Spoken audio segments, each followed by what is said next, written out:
So welcome back to my channel. Last night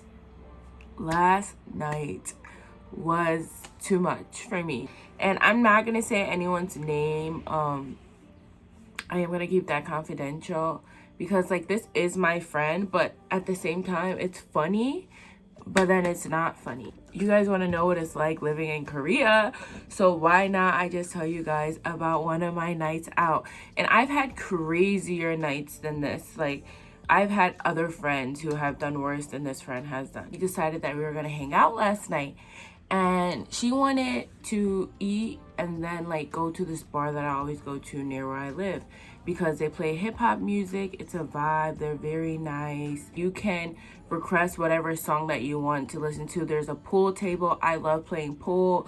There's darts. I suck at darts, but some of my other friends love playing darts. Oh my gosh, there's a mosquito in my house. The fuck? And everything closes early now because Seoul in the Gyeonggi-do area is on level 4 or something like that, and that means that you can only have 2 people and past 6 p.m. and everything closes at 10 p.m. So you really only have a certain amount of time to like hang out and stuff like that. We met up at 5:30. We were eating chicken, some beer. I don't like beer, so I was drinking lemon soju. And I just have to say that if anyone lives in South Korea, or if you don't live in South Korea, lemon soju is the bomb. So you need to go try some. Don't get any of the regular soju. Don't get the grape soju, grapefruit. No, none of that. Get the lemon soju. She only had like 1 shot of the soju. And then she drank like a whole big bottle of beer. But I don't drink beer, so I don't know the alcohol content for it. But it must have been a lot because Shorty was like drunk. Like, not drunk, but she was like a little like tipsy off of beer and 1 shot of soju. Meanwhile, I drank the whole bottle of soju minus that 1 shot. And like, I was obviously feeling it. It's a whole bottle of soju. But I guess I just hold my liquor well. So I was just chilling. Like, I was calm. When I drink, I'm very like calm. Like, I don't bother nobody. I just be like in my feels, just like calm. This girl's hyper. Like, she's hyper bunny. She's like, which is cool because I'm with it. Like, I'm with it. You want to be hyper? I'm with it.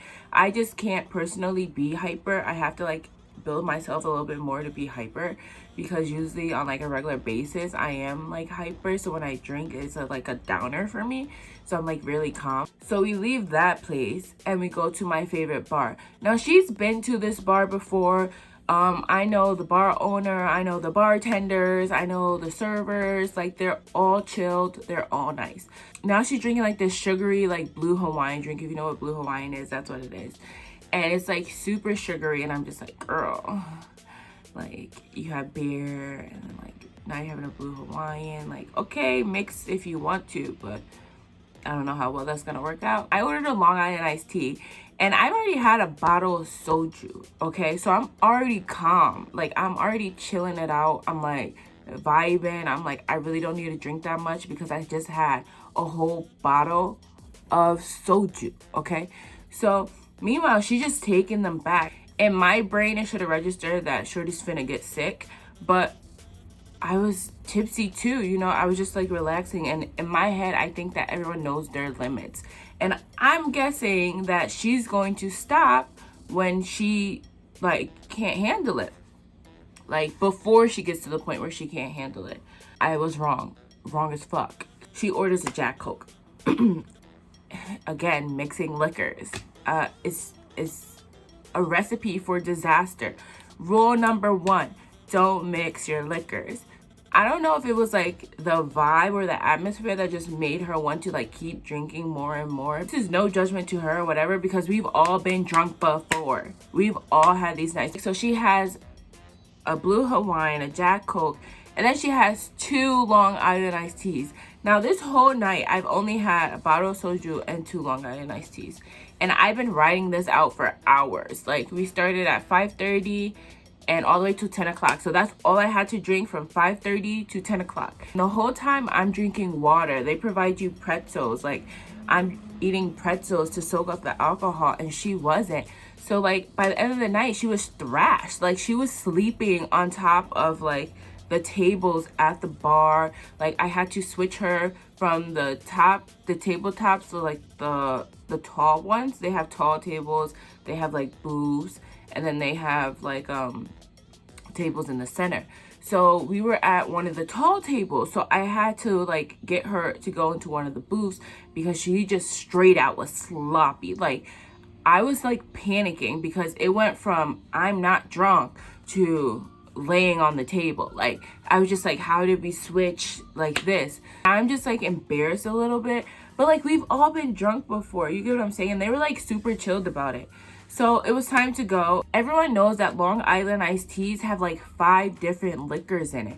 That shit is strong as fuck. So to drink 2 of those, a whole bottle of beer, a Blue Hawaiian, and a Jack Coke in such a short amount of time, that's a fucking lot, bro. Drunk and you're just in your feels, that's how she was. And I felt bad because like drinking enhances like the bad feelings that you may have about yourself. And that's why like so many people, like it's just such a bad thing to do, to drink. She was in the bathroom for an hour. An hour. I could not get this girl out the bathroom for an hour. Okay? Like she was throwing up, she was crying. It was just a lot fucking going on. The people at the bar have already left. The people in the restaurants have already left. It's only us two, and all you hear is me yelling and begging her to get out the bathroom. And I'm like, I don't know what to do. Like in Korea, you know, if you call the ambulance or the cops, they can like possibly deport you because you're being a nuisance in their country. Like if your school found out that you went to the hospital or you got arrested because of disorderly conduct because you're drunk and just acting a fool, that looks bad. So she's throwing it up. So I'm like, okay, she's throwing up. You need to like get it out of your system. But like, it was like an hour and a half this girl was in the bathroom. I'm over here riding out my tipsy wave. So I'm a little tipsy. So I'm laughing and then I start crying and then I start laughing and then I call my best friend and then she's like, what the fuck is going on? And I'm just like, girl, I don't know what to do, but I can't leave her. I finally get her out the bathroom because I'm like, the cops are coming. Like the cops are gonna come and get you. And she was like super afraid to like, you know, get in trouble. So I was like, the cops are coming into the building. They're gonna come get you because you can't get up from the toilet. Like you have to use all your energy and get the fuck up. At first I was gonna let her come to my apartment, but you have throw up all over you. I can't do it. I am a germaphobe. I like my germs, but I don't like other people's germs. It's 12 o'clock in the morning. I want to go home. We finally get outside and I'm like, okay, to the taxi line. What is your address? She's like, I'm tired. I'm like, okay, get in the cab and sleep when you go home. Because she lives like an hour away. She's like, no. I'm gonna sleep on the bench. At that point, I started crying because like I didn't know what else to do. And it was just a fucking lot. So it gets to a point where she's still throwing up outside. I can't get her up. Like at this point, I'm thinking that I'm gonna have to sleep on the South Korean benches outside because I can't leave her by herself and I can't get her up. So either I'm staying here with her or I'm finding a way for her to get home. Now, one thing that I did not know is that there's motels near where we were. So I had to call one of my male friends who lives in the area and he had to come downstairs and help me. And he had to literally like almost pick her up and bring her into the cab, and it was a hassle trying to figure out where she lived because I didn't know her address. And we finally got her in the cab. My friend is just like, yeah, so there's 2 things that you should do, or 2 things that people do in Korea. 1, they leave them. And I'm just like, what the fuck? And they're like, yeah, it's summertime, just let them sleep it on the floor. And I'm like, well, that's fucked up, you're not a good friend. And 2, they get a motel for them. And I'm like, first of all, I don't know about motels. I don't know about hotels. Like, that's not a thing that we do where I'm from. You get your ass home. Like, you don't sleep outside, you go home. This was wild. This was a lot for me.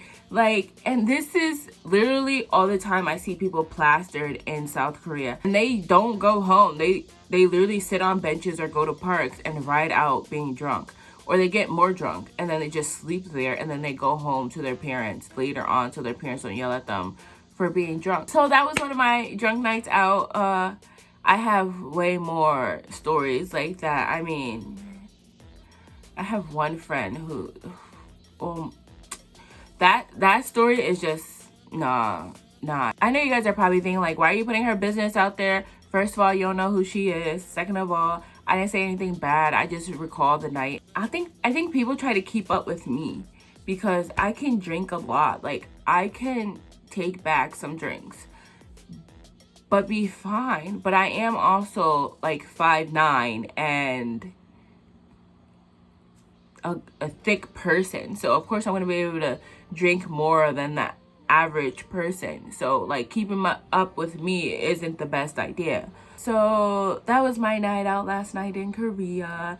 Thank you guys for watching. Maybe I'll do more of these if you guys like these little story times about my nights out in Korea. Bye.